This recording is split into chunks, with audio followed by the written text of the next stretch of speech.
Қайырлы күн, құрметті оқушылар. Бүгін біз сіздермен 9-шы сынып Әбілқасымова оқулығы санның факториалы, орналастырулар мен алмастырулар тақырыбында А, Б, С деңгейінің есептерін шығарып көрсететін боламыз. А тобының 8-де бірінші есебінің бірінші есебі n элементтен тұратын қайталанбайтын алмастырулар саны қандай формуламен беріледі? Бізде алмастыру Pn тең болады n факториал деген формуламен беріледі. n факториал дегеніміз n-ға дейінгі сандардың көбейтіндісі болып табылады. Келесі екіншісі n элементтен тұратын қайталанбайтын орналастырулар саны қандай формуламен есептеледі? Қайталанбайтын орналастыру бізде a n-нан k тең болады n факториал бөлінген n минус k факториал болып беріледі. Яғни қазір шығаратын есептеріміздің барлығы көбісі осы екі қайталанбайтын алмастыру мен орналастыру бойынша шығарылатын болады. Экранда көрсетілген қосымша формулаларды жазып жаттап алсаңыздар болады. Келесі 8-де екінші есеп. Біріншісі P4.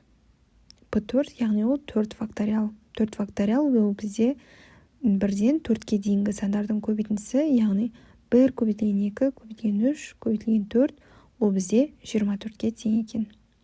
Екінші P6. 6 факториал.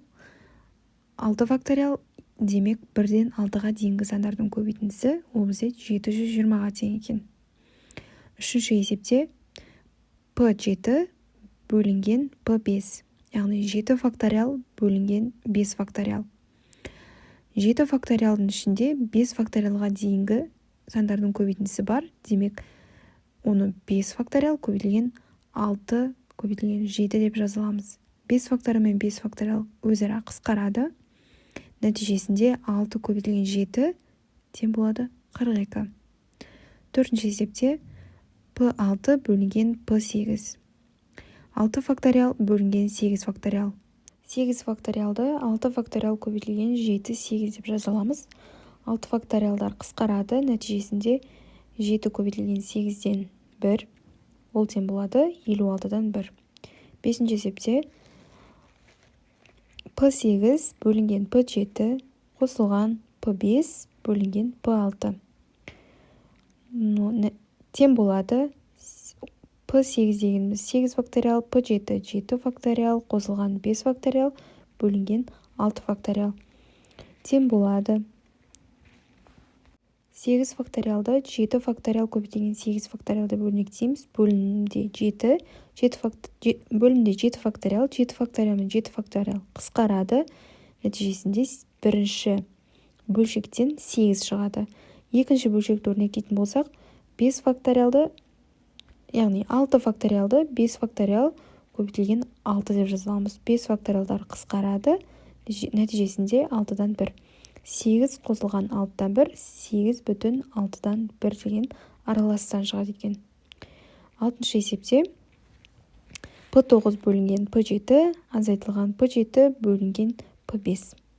Ол дегеніміз 9 факториал бөлінген 7 факториал, қосылған 7 факториал бөлінген 5 факториал.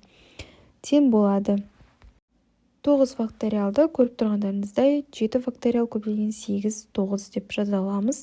7 факториалдар қысқарса 8 көбейтілген 9 қалады. Яғни ол 72-ке тең. Екінші бөлшекте 7 факториалды 5 факториал көбейтілген 6, 7 деп жаза аламыз ғой.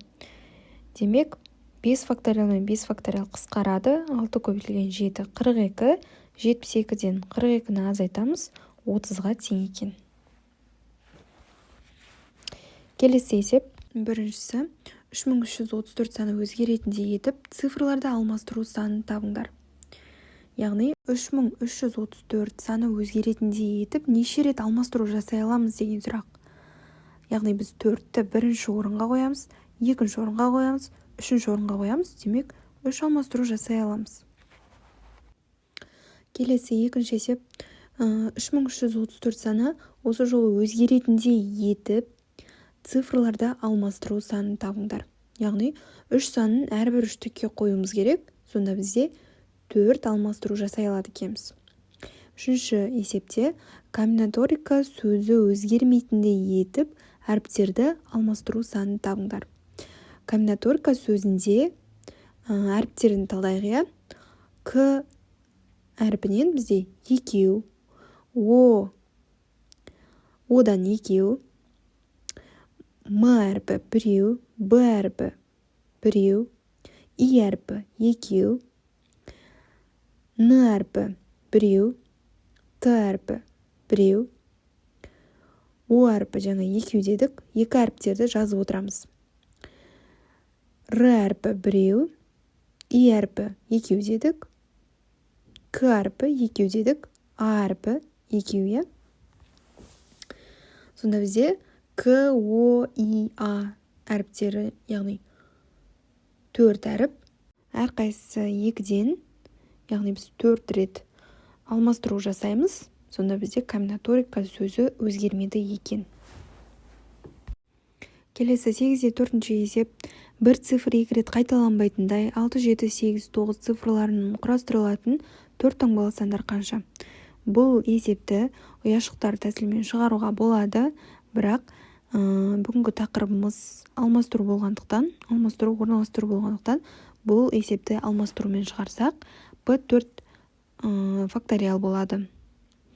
Яғни 4 факториал бізде 4, 3, 2, 1-дің көбейтіндісі, яғни 24-ке тең екен. 4 таңбалы сандар 24 құрастыруға болады. Келесі 8-де 4-тің екіншісі үшбұрыш, дөңгелек және квадратты түстері әртүрлі болатындай етіп, көк, қызыл және сары түстермен бояу тәсілдерінің санын табыңыз дейді. Яғни ол бізде 3 факториал, демек 1 көбейтілген 2 көбейтілген 3, ол бізде 6-ға тең болады екен. Келесі 3-ші есеп. Жарысқа қатысушы 7 ойыншыға 7 орынды үлестірудің қанша тәсілі бар? Яғни бұл да бізде алмастыру, яғни P7 7 факториалға тең екен. 7 факториал бізде 5040-қа тең екен. Келесі 8-де 5-ші есепте бізде орналастыру берілген, А 7-ден 4, яғни орналастырудың формуласына саламыз. 7 факториал бөлінген 7 азайтылған 4 факториал, ол 7 факториал бөлінген 3 факториал. 7 факториалды біз 3 факториал көбейтілген 4, 5, 6, 7 деп жазғамыз. 3 факториалдар өзара қысқарады. Демек 4, 5, 6, 7-нің көбейтіндісі бізде 840-қа тең екен. Екінші есепте А 5-тен 4. 5 факториал бөлінген 5 азайтылған 4 факториал. 5 факториал бөлінген 1 факториал. 1 факториал ол бізде 1-ге тең. 5 факториал ол бізде 120-ға тең екен.